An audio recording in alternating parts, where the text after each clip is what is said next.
ho, ho, ho. Hello, everyone. And welcome to the happy holiday episode of the B-Movie Den. Den! Yes, so we're here. Last month we had an episode, we lost it. It's my bad. And it wasn't entirely your bad. It was also not the best episode we've ever done, so... We had several technical difficulties on top of... Yes. So, and animal difficulties. Oh yeah, we had cats running around. So there was an animal fight. There was pretty much anarchy. It was anarchy. We lost some footage somehow on top of all that. So yes, this works out better in the end because we got a better movie that we're doing now. We're recording this on Sunday, December 22nd. Yes, December 22nd. Last night, Eddie Murphy was on SNL for the first time in 35 years. He recently came out with a movie called Dolemite Is My Name. Yes. And you pointed this out a long time ago that we should do Dolemite or a blaxploitation film. And I was like, we're not ready yet for a blaxploitation film. But I've been trying to get you to be like, come on. It's like, we should do one. You're like, no, come on. Put it back in the hat. We're not ready. No, they're not ready yet for two white boys from Maryland to be doing blaxploitation. Yes. But I think we're ready because, you know what, there's rumors that Dolemite might be going, Dolemite Is My Name, not Dolemite, is going for an Oscar. Yeah, there is buzz around this as well. You know, I was like, you know what, let's do for Christmas, or Hanukkah, or Kwanzaa, or Life Day, or Festivus, whatever you celebrate. Let's do Dolemite. Rudy Ray Moore, and I've never seen a Rudy Ray Moore movie ever. Yes. So, this was interesting. This is actually, sadly, one of the movies I grew up with at like 11, 12 years old. I had a childhood. Yes. So this movie was made in the 70s, you could tell. You don't say. The 70s. And I am still... You're reeling. You're like, what the hell is going on I'm not here? that familiar with blaxploitation. I think the only blaxploitation film I've ever seen was Blackula. You never saw Blackenstein? I've never seen... Wait, Han. Yeah, there's a Blackula. No, I'm thinking the Mad TV skit, I think. Oh, okay. Aaron Spears. Yeah, there's two Blackula films. There's Blackula on the Scream, Blackula Scream. Okay. I've only seen the first one. Blackenstein. Oh, okay. Yeah, as well. Yeah, so... But yeah, it's its own genre, and it is fun. I noticed. It was... Rudy Ray Moore, and it's directed by Derville Moore. Is that his name? It's right over there next to you. The DVD copy I have, right next to the Doll Man series. Derville Jenkins.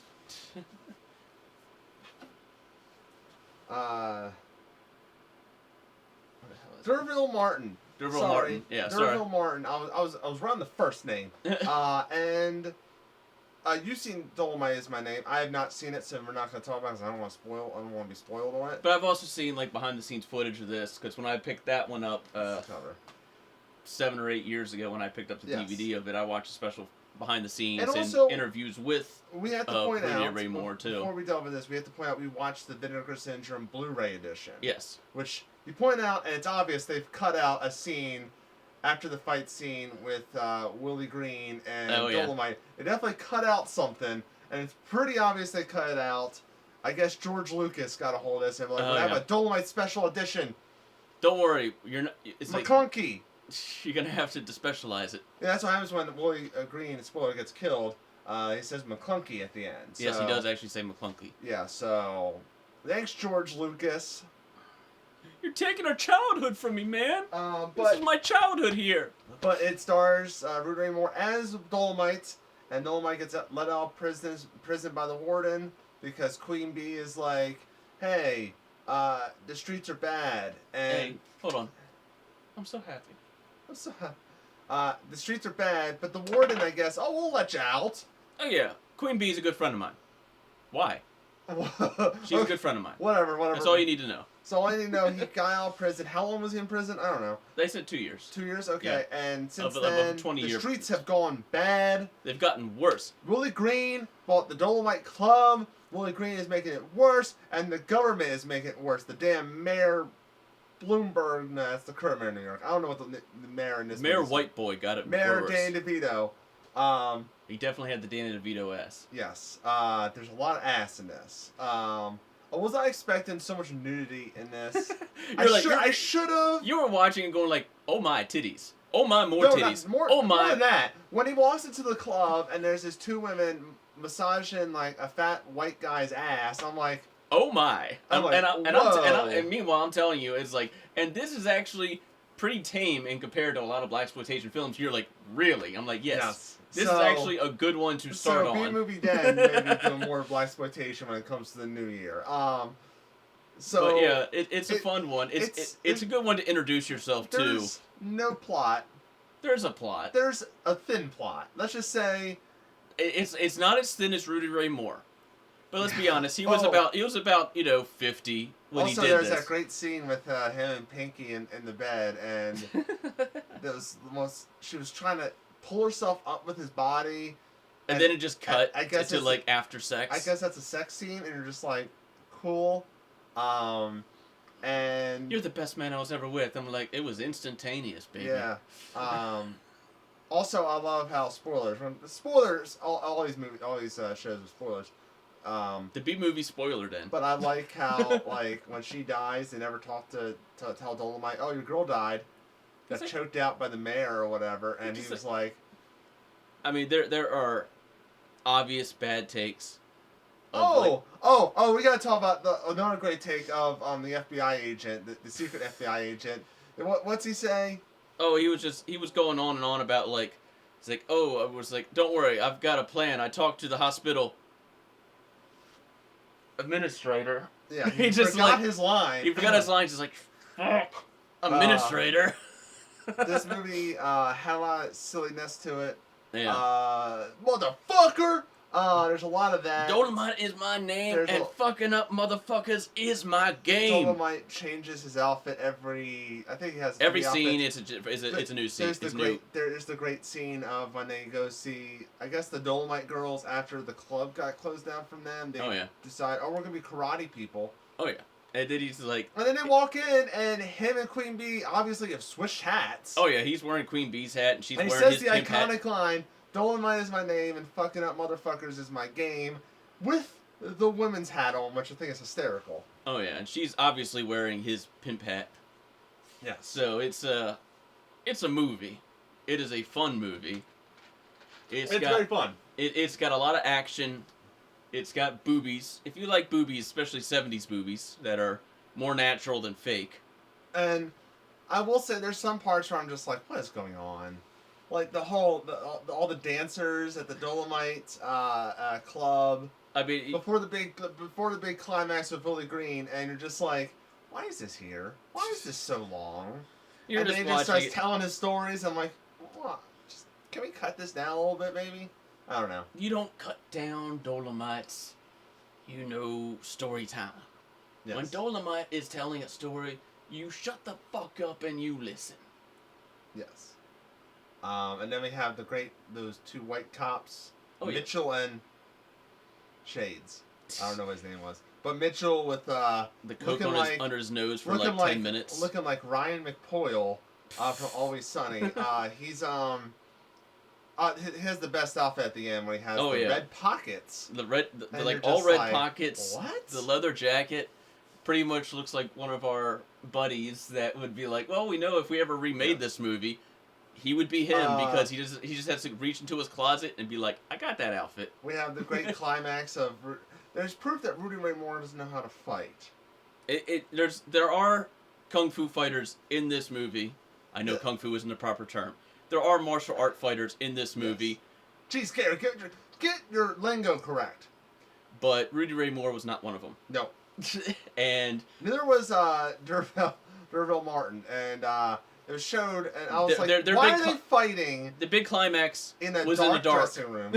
And then you're like, they neither know how to fight. I'm like, oh yeah, that's right. And it's like, oh, that's right. Neither one of them know how to fight. And they he rips his guts out, and they cut out the gut ripping, I guess. I guess they actually show it. Because they awkwardly just cut, and like, whoa. I was like, that was in the TV version I originally had seen. George Lucas. God damn it. I know. Anyway, yeah, it's there's fun to it. I mean, Oh, man. But it was... I don't know what else to say about this movie. It's super fun. I can't... You know, the Rudy Ray Moore... It's one of those things, like, I have not seen Dolemite Is My Name. I don't know anything about Rudy Ray Moore. I know he makes these movies, right?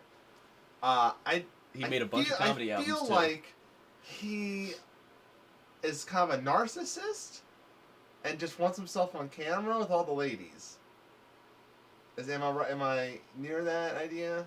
He wanted to be on camera, but when you see, like, Dolemite Is My Name, you'll find out that it's like he was actually nervous as fuck, pretty much.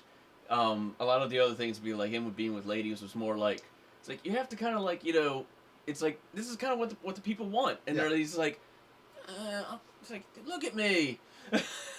Which a lot of people are like, oh, that's just Eddie Murphy taking things. It's like, no, Eddie Murphy actually used to hang out with Rudy Ray Moore. Oh, really? He was trying to get this movie made for like a decade. Oh, wow. Yeah, and it took a long time. Like, Rudy Ray Moore died 5 or 6 years ago, I think.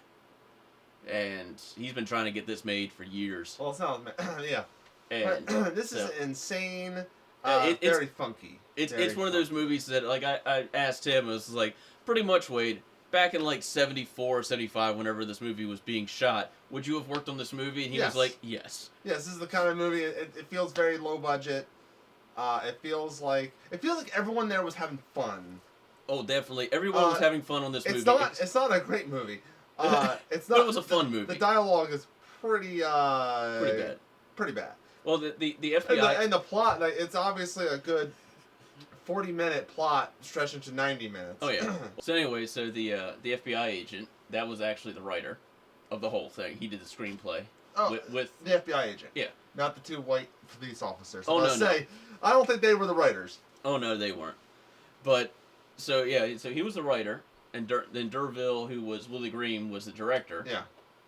So it was pretty much... Rudy Ray Moore was the producer. Interesting fact. Producer was last. Yeah, producer was last in the credits. Usually it's written and directed by, but it ends with produced by, which I thought was very interesting. Yeah. Little credits. Like, I feel like Rudy Ray Moore was more into this.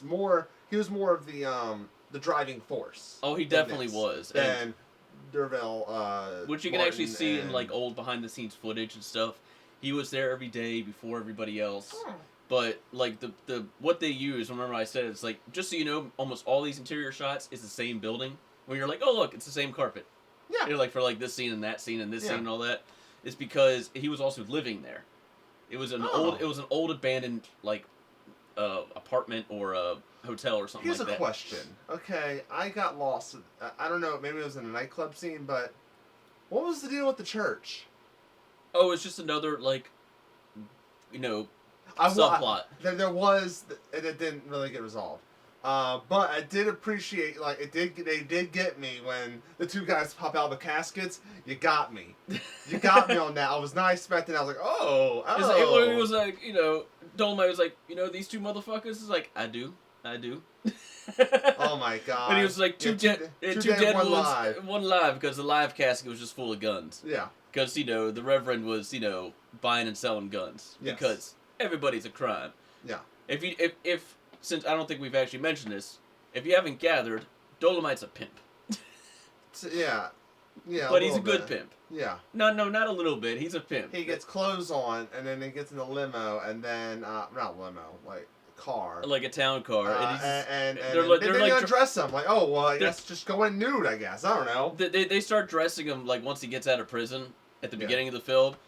And he's just like, they like give him underwear. It's like, I don't wear no cotton drawers, motherfucker. Also, we have to point out that the FBI agent was not always a good guy. I mean, did you see how he knocked that guy's domino tower over for no reason? He only knocked part of it. What? That was rude, man. If you're still alive, that was rude. I don't think he's alive. He only knocked part of it over. That was like years ago, yeah. It wasn't 80 years ago. No, that was years ago, I meant. Okay, I thought you said 80 years ago. I mean, the guy was probably 40 years old, and that movie came out in the 70s, and that was like, what, 40 years ago? So he's probably like 80 years old. So? I don't know, he might be alive. If you're alive watching YouTube, why'd you knock over the guy's domino set? Was that improv? No, I mean... Or was that in the script? Everything's totally scripted. I want to know. Why would Dolemite ever improv? He was a comedian. Well, not Dolemite. I'm talking about the FBI agent. That was because it was acting. acting. This movie's a lot better. You know, even though a lot of the actors are not professional actors, you just tell it's better than a lot of movies we see in this freaking show. It was a lot more fun than, especially for you with like Through the Guns. Especially the Lost episode, which I'll just straight up say what it was. It was Blades. Not Blade. Blades. Blades. Blade, which has Wesley Snipes in it, who's in Dolemite is my name. Yeah. No, Blades, the Jaws, but with a lawnmower movie, which was so bad. Thank God it's a Lost episode. But and no, it's not one of those lost episodes you'll find on a future thing because actually all footage is gone. It's gone because YouTube decided, oh, we're gonna cancel the upload. I guess it was that bad. It was just Yeah. So I mean, do you have anything else to say about Dolemite? I don't really have anything else to say about Dolemite. I mean, what else can you say about this? I mean, now that Dolemite has been watched, I can add a Human Tornado to it, which is the sequel to Dolemite. Yes. I can add the Human Tornado, which I've seen. I've heard the iconic line when he gets out of bed. Was it like, bitch? Yeah. Don't tell me. What was it? Oh God, I forgot. Which was like, he made me do it. No, it was like, I didn't make you do shit, bit. What did you say? It says something. I forget. Yeah. It looks ridiculous. We did watch a trailer on here because you thought there was a certain scene that happens. Oh yeah. That happens in Human Tornado, and I guess it blended in your brain. So yeah, I had watched both these movies as a kid, and like I just could have sworn both of the there were certain things, and then in My Name is Dolemite they actually filmed like pretty much everything that's in all this stuff. It's like, oh okay, yeah, that's in Human Tornado. I guess they filmed part of it and they didn't make it into Dolemite. And as a kid, I watched both these movies and just completely spaced out. Yes. So I can add Human Tornado to the hat. Yes. And it would just be fun. Yeah. And that is our thoughts on Dolemite! Now we gotta give it a ranking. Motherfucker! Now, how many motherfuckers are you gonna give this? I'll give it 3 out of 5. I'm gonna give it 4 out of 5. Oh, really? I'm gonna give it 4 motherfuckers out of 5. Yeah, it was overall enjoyable. Nothing that I was like, oh my God, it's the greatest movie I've ever seen. But it was moderately enjoyable. I had a good time. The pacing was good. I had no complaints. You know what? Fuck it. 3.5 motherfuckers out of 5. I mean, the motherfuckers is what makes this the motherfucking enjoyable. Yes. And we cannot get more motherfuckers in this episode. Hashtag motherfucker. Yes. So that's our thoughts. Let us know in the comment section below. What's another blaxploitation film that we should do? Because we have a lot of terrible horror movies. Oh boy, we have terrible horror movies. Hey, there is 10 blaxploitation films thank God in we can sprinkle in some blaxploitation or any other B movies that aren't horror movie. Make suggestions. Just give us a bunch of suggestions. If it's easily streamable and not, if we have to do it illegally, we are not going to do that pick because we don't believe in that pirating crap. So, if it's streamable or whatever, I know Gary also bought a lot of Vinegar Syndrome stuff, like Tammy and the T-Rex, Robot Holocaust, lot of stuff. That's not Vinegar, that's Ronin. Oh, Ronin, okay. He bought a lot of movies, so they're going to be the hat. And oh yeah, like I bought 15 movies between 3 companies, and they're all going to go in a hat, except for I think one, because it wasn't really that bad a movie. Yeah, so just keep making suggestions, because next year we're going to have it's 2020, so I'm expecting to have the worst B movies ever made, or the greatest B movies ever made. He wants both, actually. Both! So we want to make him suffer. Yes, please make me suffer, I guess, because it's nice, it's therapeutic to vent it out to you guys. So depending on how well this actually takes off and all that, we might try to do a live one maybe. Do a live stream might be actually fun. Sure. Whatever. Well, it depends on how popular it gets. Yeah. Think about it. We'll see. We'll see how we can get popular. If you subscribe and share. We'll do a drunk episode. Share. Please share this. I want everyone to see my suffering. Think about it. Maybe a live stream, maybe a drunk episode. Oh boy. I'll gladly do a drunk episode. But yeah, we're going to try doing another episode this month, or it might be early January, whatever. It all matters on when we get it, when I edit it, and everything else. But we are going to be rolling in on 2020, so please subscribe and share and comment and like, all that stuff. What's the thing that those kids say? Hit that bell down below. Yes. Or it's above. Or is it above or is it below? You hit the bell so you get notified every time we post a video, whether it's B-Movie Den or Criterion Connection or the new show coming out in 2020, watching crappy wrestling. All kinds of stuff we're doing on Mint Condish. Follow the hashtags B-Movie Den and Mint Condish. Yeah.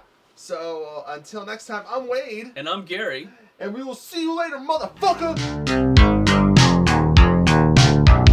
Because Dolemite is my name, and fucking up motherfuckers is my game!